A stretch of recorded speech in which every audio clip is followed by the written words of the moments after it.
Bonjour à toutes et tous et bienvenue dans Femmes Corpo, le podcast vidéo pour toutes celles qui naviguent dans le monde du business. On est 3 entrepreneuses et on a voulu s'intéresser aux femmes corpo. Vous savez, les femmes corporate, ces femmes qui naviguent à l'intérieur des systèmes, qui se font une place dans leur comex ou au dernier étage de leur tour et qui font bouger les choses, qui font avancer les lignes de l'intérieur, depuis l'intérieur des systèmes.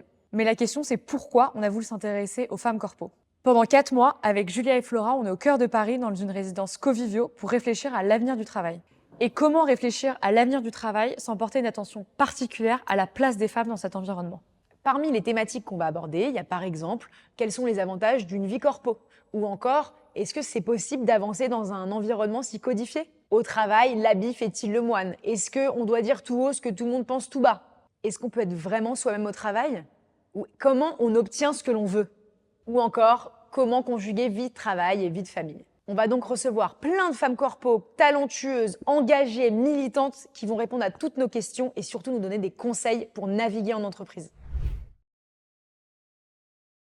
Et d'ailleurs, chez Engie, la DG, c'est une femme? C'est une femme, Catherine MacGregor.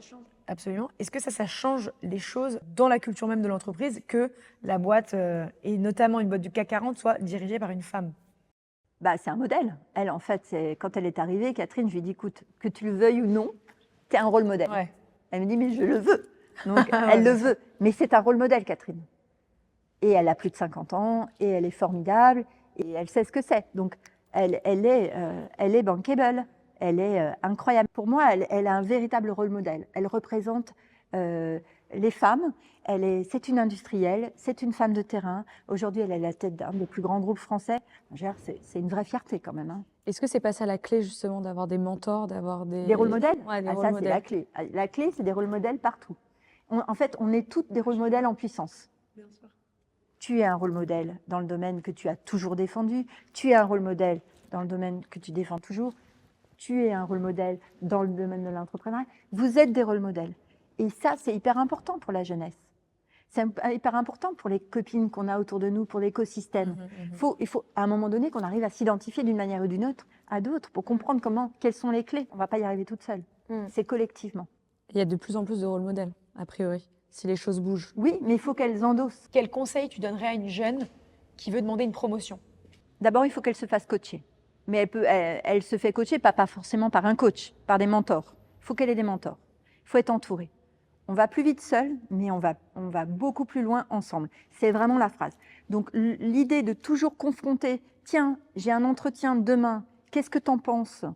Comment je peux amener le sujet à une ancienne collègue, à une ancienne patronne, demander ça, ou à un ancien patron, demander ça, ou à ton papa qui est chef d'entreprise, ou demander, poser la question. Tu as un doute, tu poses la question, parce que de confronter ce que tu veux dire, parfois, ça te permet de te réorienter assez rapidement et pas de faire de bêtises ou de te retrouver avec un non direct. Souvent, on confronte nos idées, on se passe un coup de fil. Qu'est-ce que tu en penses? Et même quand on ne le confronte pas, on le dit. On dit, tu vois, parce qu'on a cette habitude. C'est hyper important. Quel conseil tu donnerais à une jeune qui reçoit une promotion? C'est-à-dire, est-ce qu'il faut faire attention, relire le contrat, faire attention à certaines choses, redemander d'autres choses? D'abord, il faut le revendiquer, peut-être remercier toujours, revendiquer, et puis aussi endosser le rôle de rôle modèle. En fait, il faut que les femmes endossent ça. C'est hyper important. Il ne faut pas dire oh non, mais pas moi, les autres oui, mais moi je ne suis pas rôle modèle. Mais il y en a beaucoup qui refusent encore, désolée, moi je... On ne doit pas être les seules reines des abeilles. On n'est pas des reines des abeilles. On est fortes ensemble. Grave. Moi je suis forte parce que je vous ai. Sinon je ne pourrais pas faire tout ça. J'ai envie de vous prendre dans les bras. Pareil. C'est qui la femme à haut poste qui t'inspire le plus? Christine Lagarde. Bien sûr. Excellent. Toi aussi, Julia, tu l'adores. Je lui avais écrit une lettre pour lui demander de se présenter aux élections présidentielles de 2022. Alors, Christine Elle ne m'a Lagarde, pas après répondu. j'en ai plein d'autres. Hein. Elle lui a pas répondu. Elle ne m'a jamais répondu, mais Christine, si tu nous écoutes, I love you.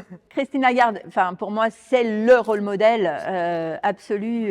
Voilà, mais il y en a plein de formidables. J'étais hier avec Mercedes Serra. Non, mais Mercedes. Il faut qu'on l'invite, Mercedes, dans le podcast. Trop bien, je Pour l'adore. moi, c'est une icône en tant que Incroyable. telle, Mercedes. Même l'histoire, le storytelling est fou. Moi, j'ai 2 garçons, 2 petits garçons, plus si petits que ça, ils sont 9 et 11.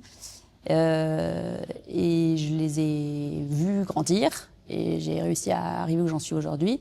Après, c'est vrai que tu as souvent des moments où tu es un peu dans cette espèce de tiraillement permanent de j'ai l'impression de pas assez les voir ou de pas être assez au travail. Mais ça, c'est existe. pas la société qui te dit qu'il faut que tu vois tes enfants. Est-ce que les mecs se posent la question de est-ce que je vois suffisamment mes gosses? Je sais pas, est-ce que c'est je sais pas si c'est un peu, je pense qu'il y a un peu de la société, mais t'as un peu un truc instinctif. Un instinct maternel. Ouais, t'as un truc où tu te dis, Ouais, mais les hommes et les enfants, c'est en train de changer aussi parce que les hommes, Avec ils ont le quand même congé été pater. privés. Enfin, je trouve que le confinement, ça a changé un truc à ce niveau-là.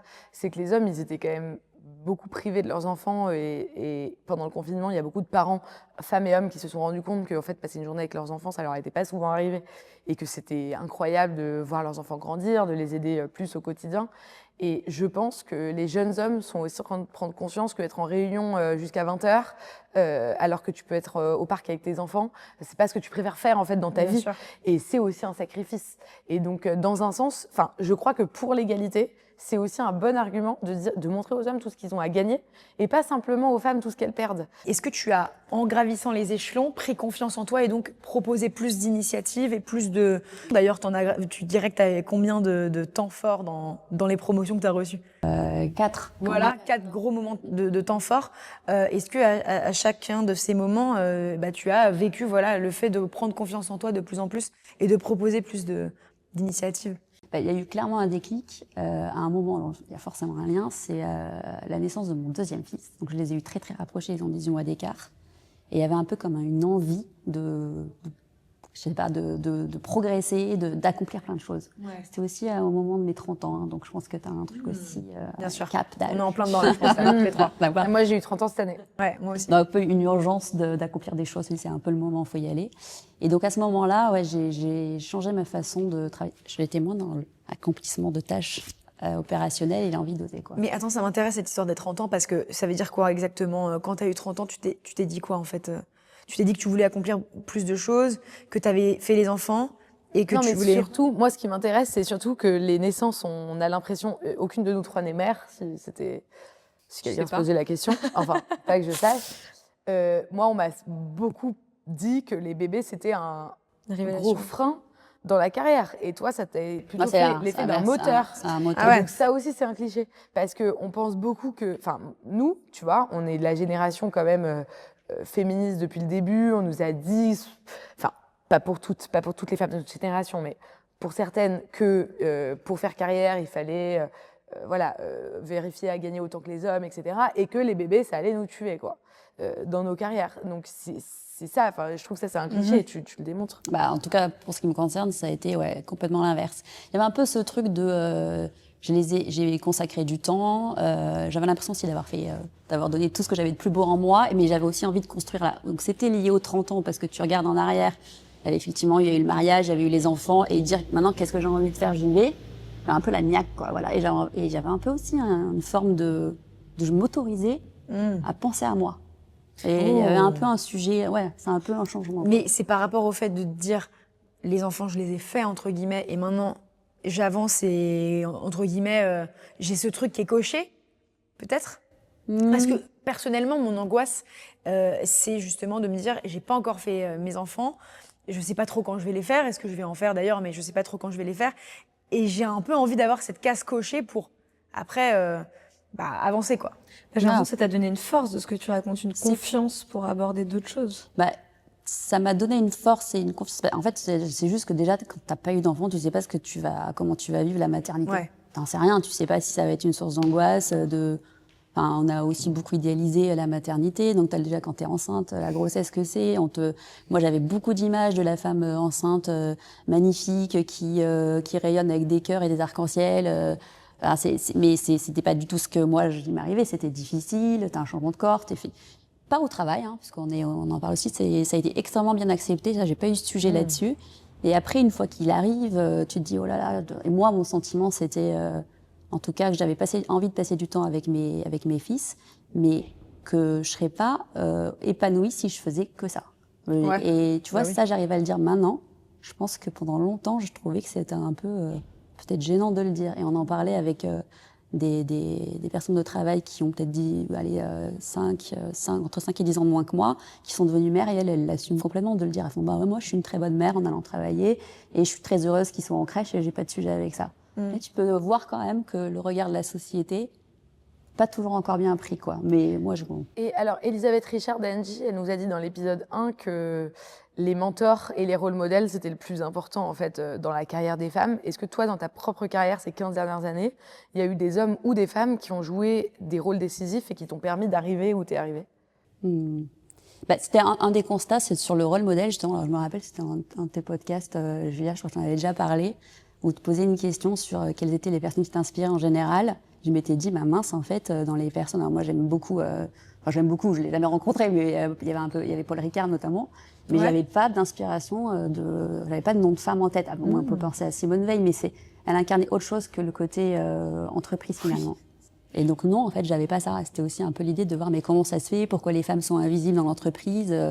Donc oui, à titre perso, j'ai rencontré des gens qui m'ont inspirée, qui m'ont boosté, etc. Et plein. Je pourrais pas tous les citer là, mais j'ai pas, en tout cas dans les noms connus qu'il pourrait y avoir. Voilà. Et après, bah, au sein de l'entreprise, il y a eu plein de gens qui m'ont. Si j'y suis toujours, c'est que j'ai eu la chance aussi d'être accompagnée, boostée. On m'a proposé plein de choses.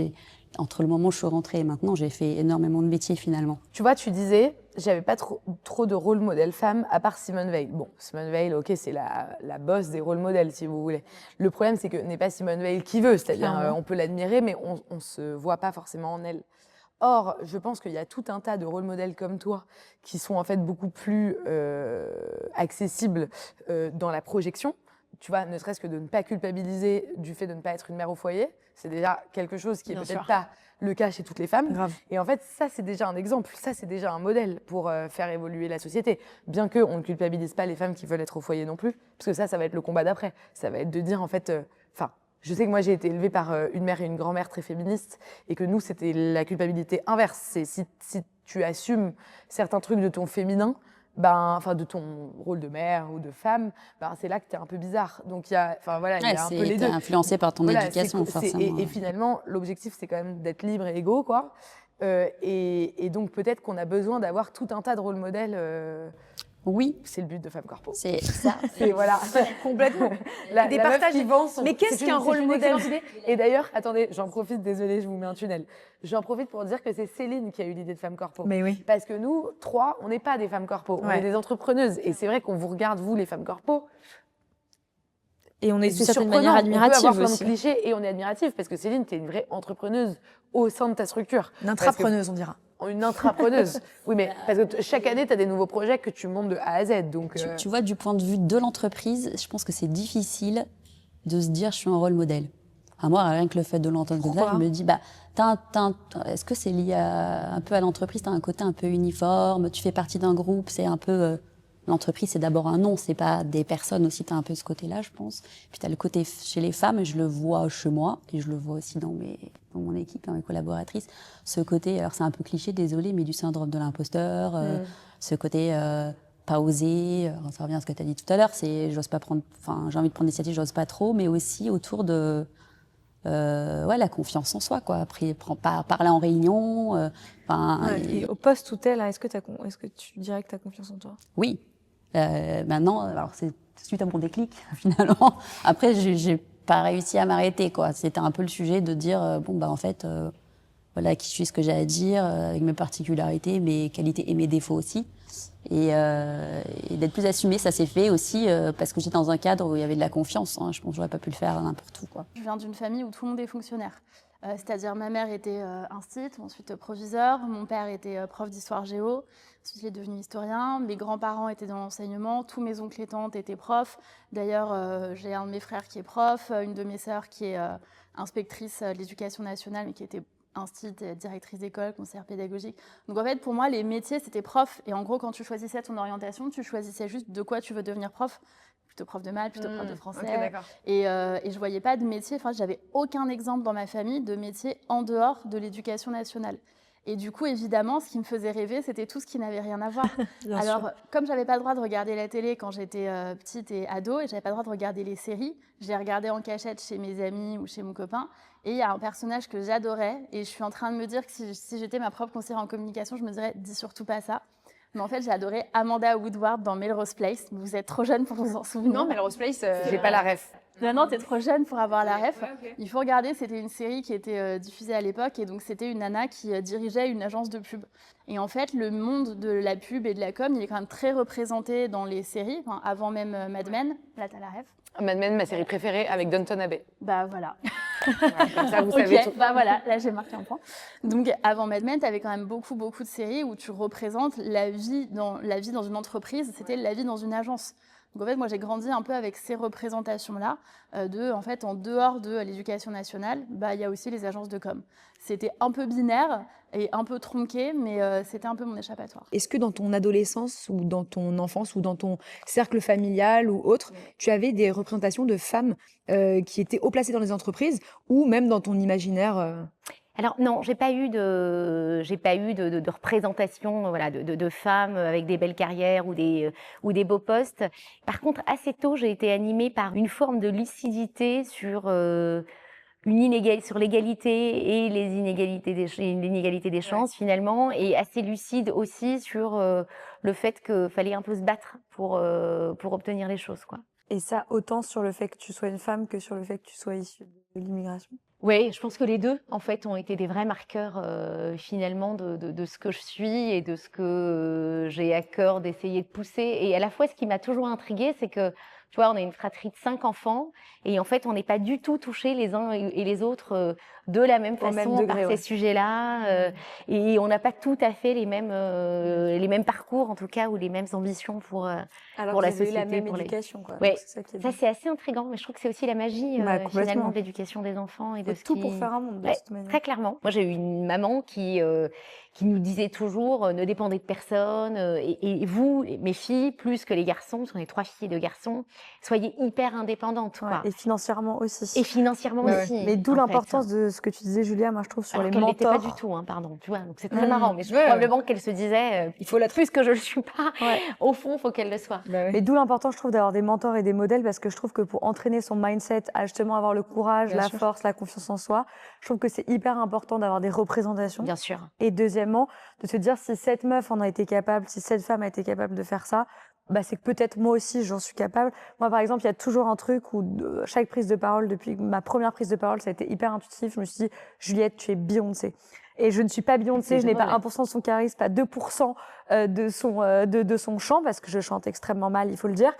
Mais je sais pas ça. Alors, je me suis jamais dit que je serais comme elle, mais en tout cas, ça m'a donné une énergie d'y aller. Je me dis, putain, il y a quand même des meufs qui arrivent à retourner des stades dans le monde C'est entier. vrai. Donc, go, en fait. Enfin, vas-y, parce que c'est la première étape, c'est de se lancer, en fait. Oui, c'est vrai. C'est vrai. Mais là où je te rejoins, c'est que les rôles modèles, et ça c'est génial, parce qu'en fait, tu te rends compte qu'il y a un paquet de choses qui sont faites pour justement, et qui mettent en avant, tu vois, votre podcast, c'est canon, t'as plein de conférences, t'as beaucoup d'associations, beaucoup de, tu vois, justement, de mentorat et autres. Donc, moi, j'invite quand même toutes ces jeunes femmes, ou moins jeunes même, à justement aller chercher tout ce qui est mis en place, à bénéficier de mentoring, à aller écouter des conférences. L'effet de groupe, quand même, il est très, très aidant, quoi. Et justement, aujourd'hui, là, tu as des femmes que tu admires dans ton milieu ou dans d'autres milieux, mais justement, des femmes qui te drivent, quoi, un peu dans, tu vois, comme des mentors. Écoute, c'est marrant, c'est une question qu'on m'a déjà posée, et en fait, j'ai pas de femme plus qu'une autre que j'admire, et même si tu me demandais un homme, je saurais même pas te répondre, Ah ouais, ok, tu vois. Je suis pas dans ce schéma. Ce que j'admire, en tout cas chez les autres, c'est beaucoup de valeur, tu vois. Et moi, je suis très admirative des gens qui réussissent et qui gardent une énorme part d'humilité et qui redonnent d'une façon ou d'une autre, en fait. Bah, moi, je voulais te parler de ça parce que quand on t'écoute, et d'ailleurs, c'est propre à beaucoup de femmes corpo qu'on reçoit sur ce canapé, on dirait que bon, bah, vous avez subi du sexisme, du racisme, dans ton cas. Parfois, ça a été un peu dur de faire votre carrière et de faire votre trou, mais finalement, ça s'est bien passé. Et peut-être que ça te donne, si une jeune femme nous écoute, une idée que pour vous, ça a été facile. Mais je sais que toi, à côté, tu as un engagement associatif très fort, un engagement même militant, je pense qu'on peut dire. Est-ce que dans ton adolescence ou dans ton enfance, tu avais des exemples dans ton entourage ou dans ton imaginaire de femmes à très haut poste dans le monde corporate, d'entreprise? Non, la seule chose qui ait pu m'inspirer quand j'étais jeune, c'est la petite lucarne, la petite lumière dans le salon, c'est-à-dire la télévision.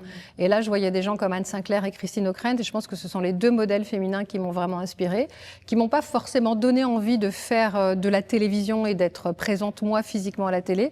Ça m'a plutôt donné envie, ça m'a donné le goût de la télé, du reportage. Donc au début, moi, j'ai pas tout de suite démarré en voulant faire de l'antenne, et j'étais pendant quand même 1 an ou 2 plutôt derrière la caméra. Ouais. Et ça, j'ai beaucoup aimé. Et puis après, le hasard a fait que je suis passée devant la caméra. Et tu dis que c'est important donc d'avoir des rôles modèles. Est-ce que tu as le sentiment, toi, aujourd'hui, d'être un rôle modèle? Alors, moi, je crois que c'est ce qu'on me dit, mais je l'entends. Après, je suis comme beaucoup de gens, j'ai un peu du mal à l'accepter. Et puis, je renvoie le miroir. Enfin, je me dis, oui, il y a plein d'autres. J'aime bien l'idée du reverse mentoring quand on fait du mentorat. C'est-à-dire que je veux bien être un rôle modèle, mais moi, les gens qui m'inspirent, c'est effectivement les jeunes femmes que je rencontre ou les jeunes garçons à Aubervilliers, à Sarcelles ou ailleurs, et qui m'inspirent tout autant qu'un grand patron ou voilà, quelqu'un qui est très haut placé. Mais je trouve qu'un des points communs avec Aurélie nous rappelle par rapport à d'autres femmes corpo, dont certaines qu'on a accueillies aujourd'hui, c'est à quel point son entourage est une force pour avancer et pour justement se prendre tous les murs dont tu parles, et notamment la force de l'être avec qui on partage notre vie, qui va être un soutien et qui va être quelqu'un qui va nous pousser et justement trouver cet équilibre et ce baromètre pour savoir nous tirer vers le haut, quoi. Ouais, le conjoint, c'est central, ouais, c'est ce que tu disais, quoi. C'est en vrai fondamental. Ouais. Et pas le conjoint parce qu'il est présent et qu'il va s'occuper des enfants. Le conjoint parce que on a des niveaux de conversation qui font que il donne le bon conseil au bon moment, quoi. Et en plus, comme il nous connaît super bien et qu'on est complètement celle qu'on est, parce qu'on n'est pas toujours complètement celle qu'on est en entreprise, et c'est normal, il donne le meilleur conseil. Tes filles t'écoutent là, qu'est-ce que tu as aimé leur transmettre, entre guillemets, sur ta vie pro, sur le rapport à la vie professionnelle? Qu'est-ce que tu as appris et qu'est-ce que tu as aimé leur transmettre? J'ai tellement culpabilisé. Mais je suis tellement contente aujourd'hui qu'elles sachent que c'est important plus que tout d'être indépendante. Mais plus que tout. Presque, c'est génial. C'est génial parce que aujourd'hui, pour votre génération, c'est quasiment évident. Et je trouve ça génial. Ça l'est pas pour tout le monde. Pas pour tout le monde. Tant mieux. Tant mieux parce que, disons-le fort, on a encore des conseils à vous donner. Mais pour nous, ça l'était pas. Pour nous, ça l'était pas. Pour nous, on nous claque la porte quand on est enceinte. Pour nous, du coup, c'est des plafonds de verre, ou alors c'est des DG qui ont des salaires plus importants. Ouais. C'est pas évident du tout, en fait, d'être une femme qui travaille avec rentrer tard le soir, pas trop les voir, maman t'es encore pas là ce soir. Enfin bon, voilà. Ou même des amnésies totales sur des périodes de la vie parce que j'étais tellement pas là qu'elles se souviennent même pas. Enfin, c'est dur. C'est dur. J'ai un garçon aussi qui m'a dit, mais tu sais, il parlait de sa nounou, il me dit, c'est ma deuxième maman. Je dis, mais ne me dis pas ça, c'est quand même pas ta maman. Il me dit, je l'ai vue plus que toi. Ok. C'est pas grave. En fait, c'est pas grave. C'est pas grave parce que je sais que je leur ai donné, j'ai eu, donc comme je vous l'ai expliqué, une vie au sentimental aussi avec des roller coasters et notamment donc, divorcée, remariée, eu un autre enfant et tout. Et en fait, ce qui est important là-dedans, c'est que je n'ai jamais eu peur de quitter un homme ou de ne pas retrouver un homme, parce que ça n'a rien changé dans ma vie en fait. Je pouvais leur donner exactement le même niveau de vie, je pouvais faire les choix que je voulais et j'étais d'une extrême liberté. Et je sais qu'il y a beaucoup de femmes qui restent parce qu'elles n'ont pas le choix en fait. Et ça, pour moi, c'est le truc le plus important que j'ai envie d'apprendre à mes filles ou à toutes les femmes. Mais si ça peut te rassurer pour avoir eu une maman qui travaille aussi beaucoup, après on comprend. En fait, c'est vrai que sur le coup, quand t'es enfant, t'as juste envie, comme tes camarades de classe, que ta maman elle soit là le soir et qu'elle fasse les ateliers du samedi à l'école. Mais en fait, quand tu commences à bosser, quand tu commences à faire ta vie et que tu te rends compte que tu t'épanouis tellement dans ton job et dans ce que tu fais, tu comprends ta mère et tu te dis, mais que Dieu bénisse qu'elle ait fait ces choix-là et qu'elle ait pu avoir une carrière professionnelle et aussi à la fois être une maman géniale. Parce que je pense que c'est compatible en fait d'avoir des ambitions, de vouloir mener carrière et à la fois que ses enfants soient heureux. Moi, ce que je trouve dur dans l'époque, c'est d'être dans un temps de présence, que ce soit avec ses équipes, si on est une femme corpo qui manage, que ce soit avec ses enfants, parce que c'est aussi une forme de management, d'élever des enfants.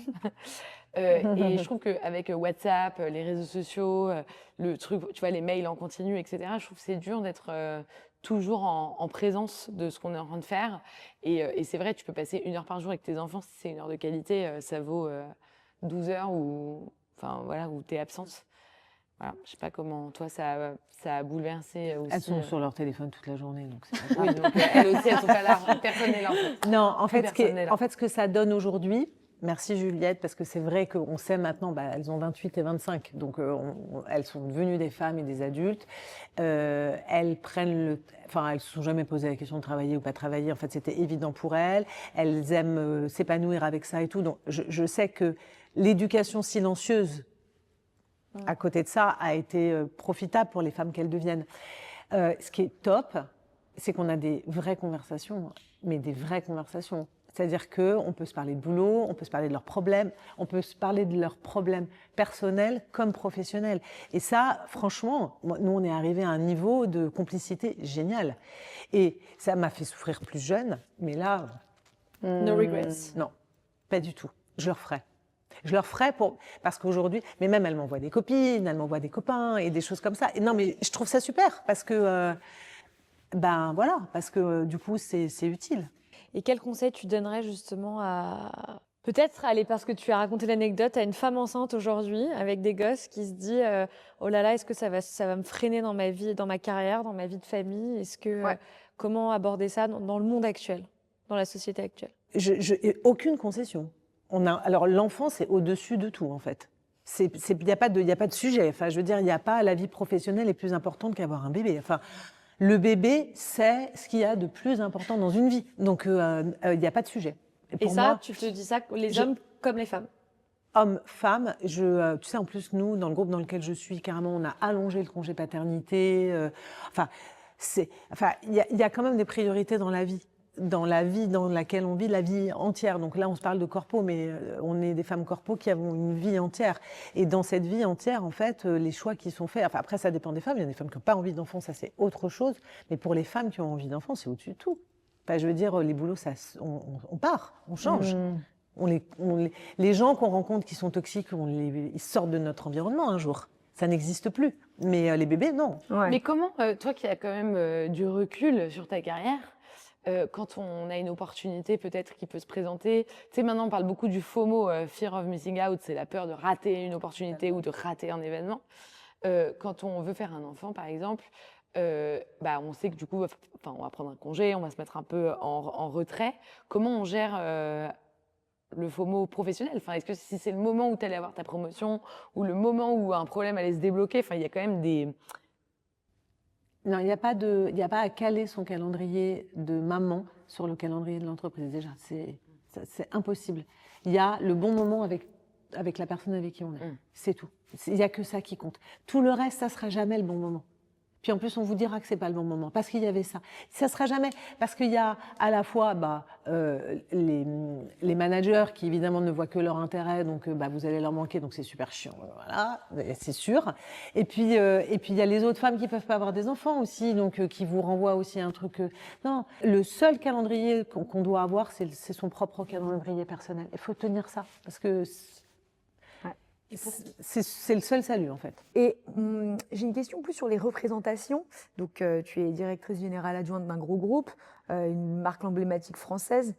Est-ce que dans ton adolescence, dans ton parcours, en réalité, tu as eu des représentations que tu admirais, des femmes à haut poste qui auraient pu t'inspirer dans ton poste? Alors, jeune et adolescente, non, parce qu'en fait, j'évoluais dans un univers où je ne savais même pas ce qu'était l'entreprise, pour être honnête. En fait, je vous ai un peu parlé de mes origines, donc entre faire des grands-parents dont j'ai été très très proche, mais donc plutôt à la campagne, etc.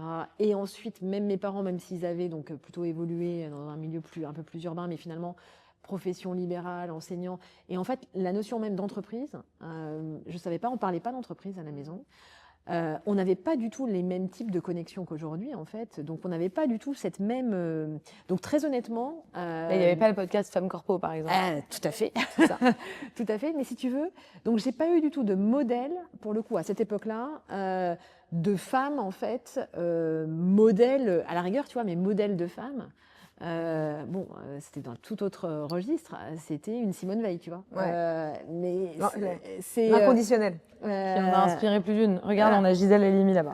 Mais tu vois, c'était plus ces modèles-là qui représentaient en fait quelque chose en fait pour moi sur une capacité à avoir des convictions, à avoir une capacité à avoir un impact, à transformer les choses. Voilà, ça a été beaucoup plus mes références que des femmes chefs d'entreprise.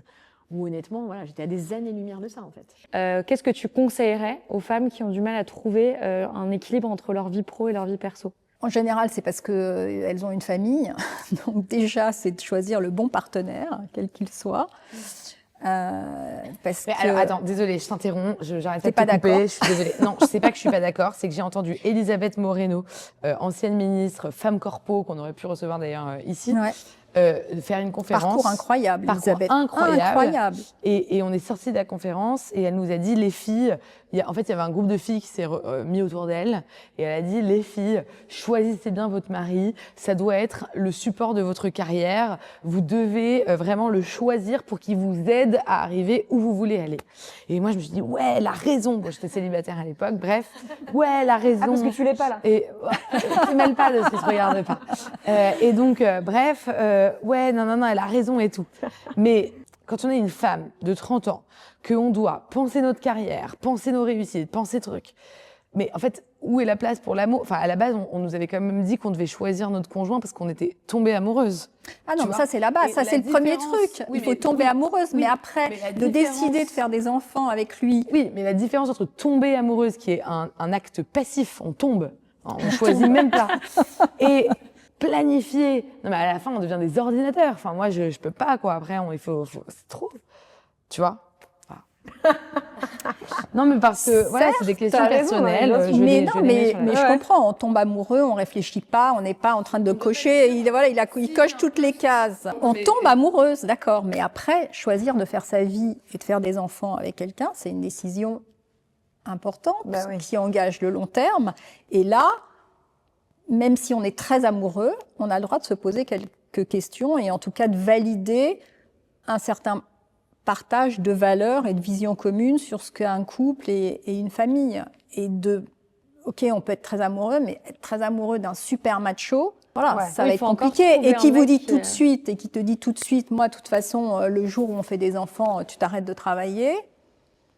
Bah, faut trouver Pourquoi le pas? mec Parce qui que alors hésite moi, pas, je suis quoi. pas dogmatique non plus sur il faut absolument qu'il y a des femmes qui décident, qui font le choix de ne pas travailler, de s'occuper de leurs enfants, et elles ont le droit. Et moi, je ne juge pas ça. Mais si on est une femme active et qu'on a envie de continuer et de poursuivre sa carrière, bah, il faut faire quand même attention avec qui on fait un enfant. Ouais, c'est sûr. C'est ça que je dis. Qu'il accepte d'être un peu dans l'ombre parfois. C'est en ça que je dis il faut choisir.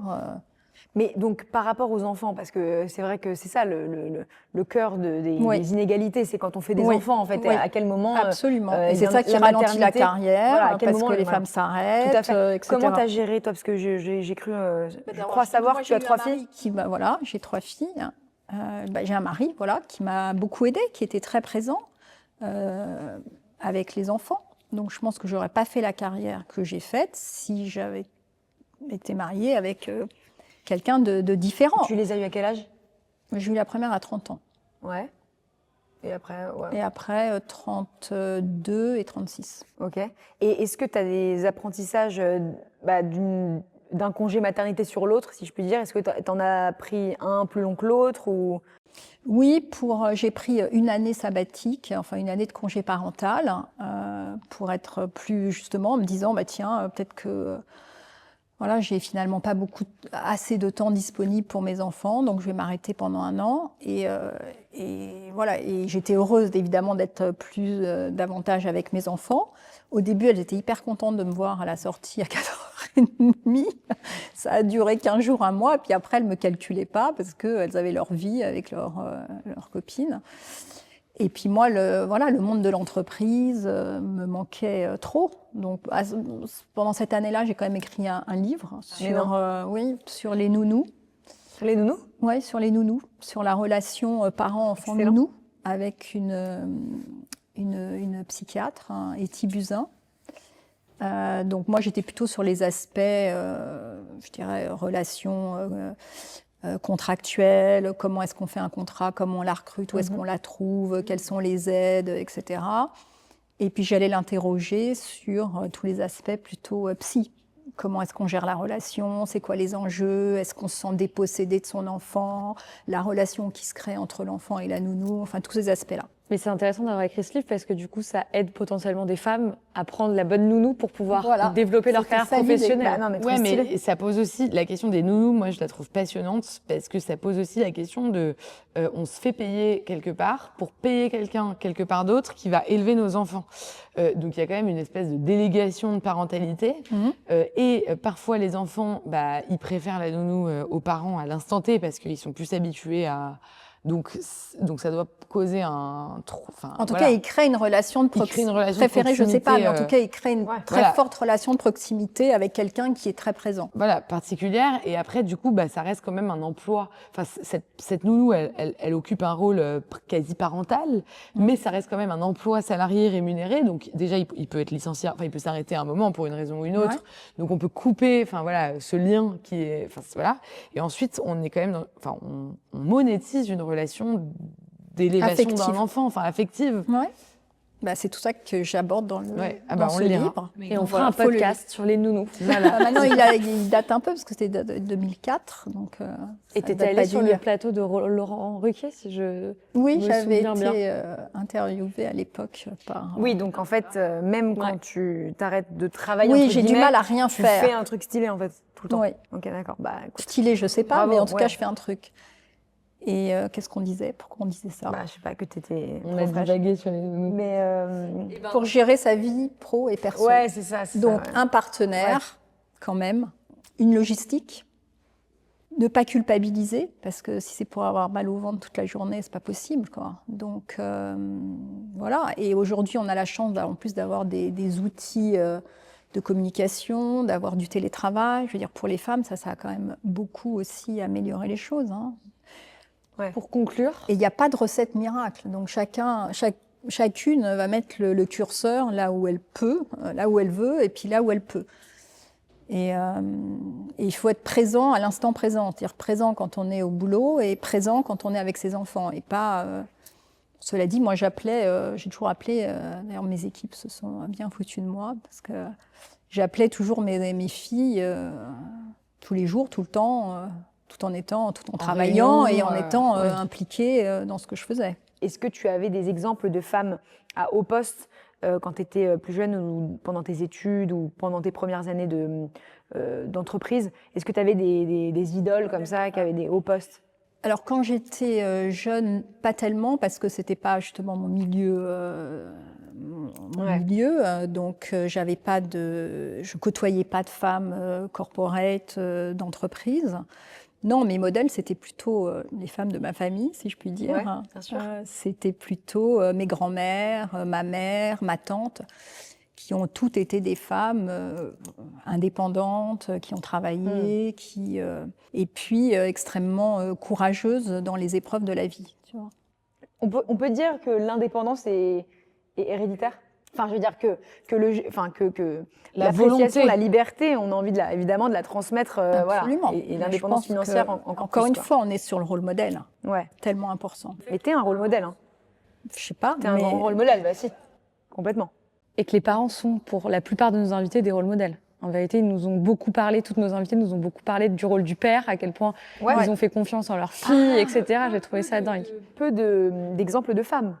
Bien sûr. Mais attends, il y a un truc juste, j'ai l'impression que dans chaque épisode, quand Julia demande un peu le background, la femme corpo nous dit « le père m'a dit, c'est très important que tu y arrives ».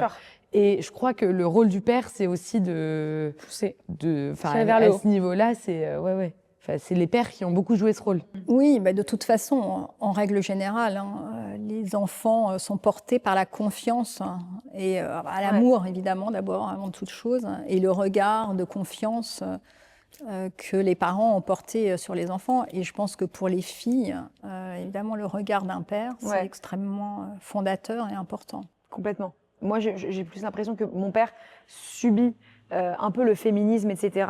Mais comme il a eu 2 filles, il s'est dit, bon, de toute façon, quoi qu'il arrive, elles vont avoir l'égalité, donc allez, je vais quand même les pousser autant que mon fils. Et quand je dis justement qu'il y a aussi beaucoup de barrières à faire tomber dans la tête de tout le monde, c'est vraiment au niveau sociétal. Moi, j'ai aujourd'hui la carrière que j'ai parce que mon mari, il y a 10 ans, a arrêté de travailler pour me permettre justement d'avoir une charge mentale très différente. Donc, il n'y a pas que des baguettes magiques et que de la conscience pro personnelle. C'est hyper intéressant et c'est vrai que dans ce podcast Femmes Corpo, on aime les anecdotes un peu concrètes. Là, tu viens de donner une clé quand même assez importante.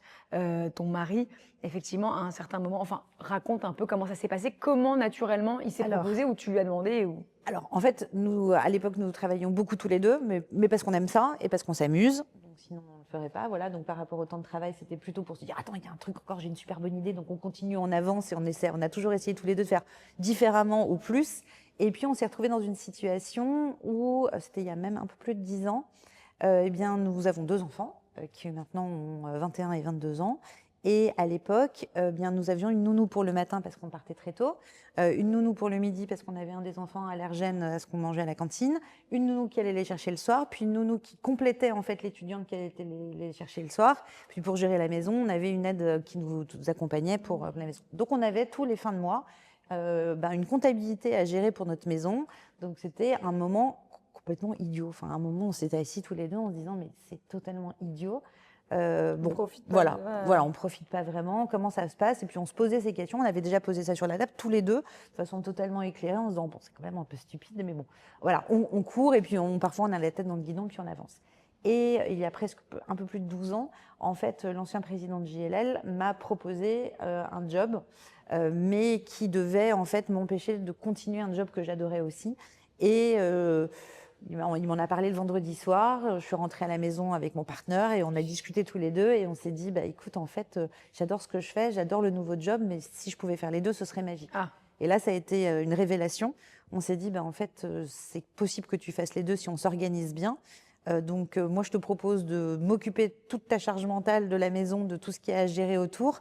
Et puis, comme ça, tu t'éclates, on aura plein de choses à se raconter. C'est énorme. C'est ce qu'on a fait. C'était il y a 12 ans. Ouais, c'était il y a 12 ans. Avant-gardiste, comme Exactement. Comme garçon. Du moins, en tout cas, totalement naturel pour nous, mais qui nous a posé plein de problèmes. C'est héroïque et je me dis, mais c'est un héros, son mari. J'ai envie envie de oui, le rencontrer. Je suis bien d'accord. Dans ma tête. Mais toutes les femmes qui suivent leur mari et qui s'arrêtent et à qui on dit rien et qui en plus ont un statut social dégradé parce qu'elles arrivent à un dîner, on dit, et toi, tu fais quoi dans la vie? Je m'occupe de mes enfants. Ah ok, salut. Alors toi, comment tu fais ton business? Tu vois, c'est hyper injuste. Mais t'as donné la meilleure anecdote. C'est-à-dire que tu sois une femme ou un homme, c'est la même chose. C'est-à-dire qu'il avait un job hyper intéressant, plein d'amis que nous n'avons plus aujourd'hui, plein de relations. Parce que les gens l'ont trouvé moins intéressant. Et puis d'un coup, les dîners en ville, qu'est-ce que vous faites? Je m'occupe des enfants. Ah super. Et puis c'était terminé. Et puis les gens se retournaient. Donc que tu sois une femme ou un homme, c'est la même chose. Donc c'est pour ça que j'essaye justement de sortir un petit peu le débat uniquement du genre, mais c'est pas que le genre, c'est vraiment un côté plus global dans la société. Une culture de la performance, la valeur, c'est le travail. Et qu'est-ce que l'autre va pouvoir t'apporter dans ton propre travail? En fait, c'est ça que je trouve le pire. C'est-à-dire que là, on se rend compte des vraies relations et de l'opportunisme aussi dans certains milieux, dans le milieu parisien parfois aussi, quand effectivement l'autre qui a été rencontré professionnellement ou personnellement ne va pas apporter ou ne va pas vous apporter quelque chose, vous vous en détournez. Ce qui, à mon sens, c'est une vraie erreur. Mais de la même façon, autant on parlait tout à l'heure justement des socles et de la vie personnelle, autant mes parents m'ont toujours poussé, sans que je sois une fille ou un garçon, à une spécificité, mais juste pour que je m'éclate. Eux n'ont pas compris, et les parents de mon mari n'ont pas compris qu'il s'arrêtait de travailler. Pourquoi? Il a plus envie de travailler, il veut être cool, c'est signe etc. Pas de mauvaise santé, mais c'est ça, quoi. Et ça continue aujourd'hui. Nous sommes en 2024, bientôt en 2025, et on a encore des remarques totalement sexistes à son égard, en disant mais qu'est-ce que tu fais? C'est pas toi qui ramène de l'argent à la maison. Donc c'est vraiment particulier et c'est hyper courageux. Et attends, il s'est épanoui ton mari dans ce rôle? Alors d'abord, il s'épanouit complètement parce qu'il a accompagné nos enfants qui vont hyper bien, qui sont hyper bien dans leur basket et il a fait des tonnes de choses avec lui, voilà. Donc il leur a fait et faire puis du sport. Ça, c'est un impact sociétal fou aussi, parce que quand on voit, par exemple, chez les délinquants, il y a des chiffres qui montrent que, par exemple, chez les délinquants, c'est souvent des parents qui, soit des mères célibataires qui travaillaient trop, qui n'ont pas pu s'occuper de leurs enfants. Enfin, voilà, livrer à la société des enfants sains, pas toxiques, qui se sont bien construits, c'est aussi un grand cadeau. D'abord, ça a été un grand cadeau pour notre cellule familiale, parce qu'on s'éclate tous les jours et qu'on s'amuse beaucoup et qu'on parle de tout et qu'on est très ouvert. On a envie d'être dans ta famille, moi, je trouve. Mais venez, c'est table ouverte à la maison, c'est table ouverte. Mais on a toujours essayé justement, voilà, avec grand plaisir. Et puis on aime bien aussi les arts de la table, donc il est hyper bon cuisinier. Mais on a aussi notre potager, parce que du coup, un peu plus de temps de qualité, c'est de se fabriquer un potager, c'est de travailler justement sur du circuit court. Enfin, il y a pas de baguette magique, c'est tout ce qui est justement dans l'idée de la durabilité. C'est aussi le temps. Et aujourd'hui, la plus grande richesse, c'est le temps. Donc, le temps qu'il a pour justement faire un super potager, ne manger que des choses saines à la maison, c'est du temps et c'est de la qualité. Aller chercher les enfants, les amener au musée, les amener au cinéma, les amener faire du sport, c'est du temps. Et en fait, je pense qu'aujourd'hui, la vraie question et la vraie clé de notre société, c'est comment peut-on redonner du temps de qualité aux autres. On aime bien poser cette question aux femmes corpo parce que pour nous, les représentations sont très importantes. Est-ce que dans ton enfance, dans ton adolescence, tu avais des exemples, des modèles de femmes corpo qui avaient des grands postes dans des gros groupes? Alors, pas dans les groupes, pas dans le privé. Moi, je viens d'une famille qui était assez engagée politiquement. Et donc, moi, j'ai le souvenir de rôle modèle, ce qu'on appelle les rôles modèles, plutôt dans un engagement politique ou associatif.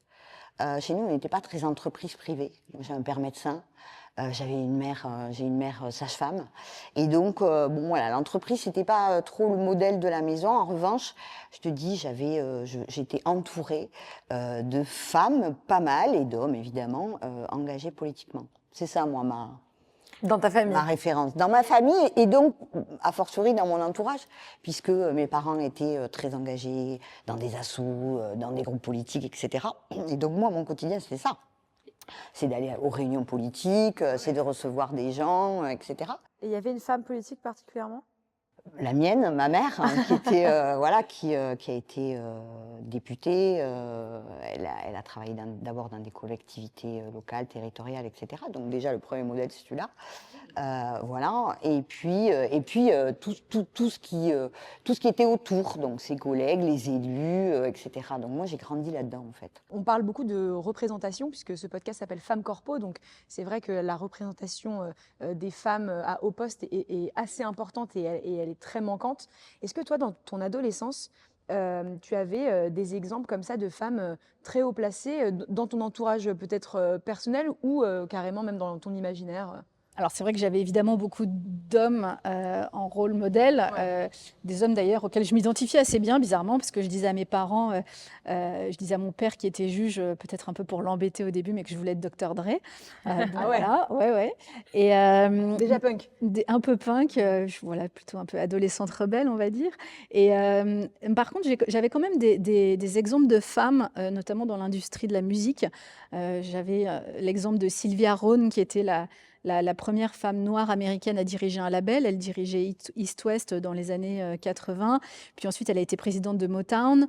Et aujourd'hui encore, à 72 ans, elle est présidente d'Epic aux États-Unis. Et c'est une femme qui m'inspire énormément et avec laquelle aujourd'hui j'ai la chance de travailler.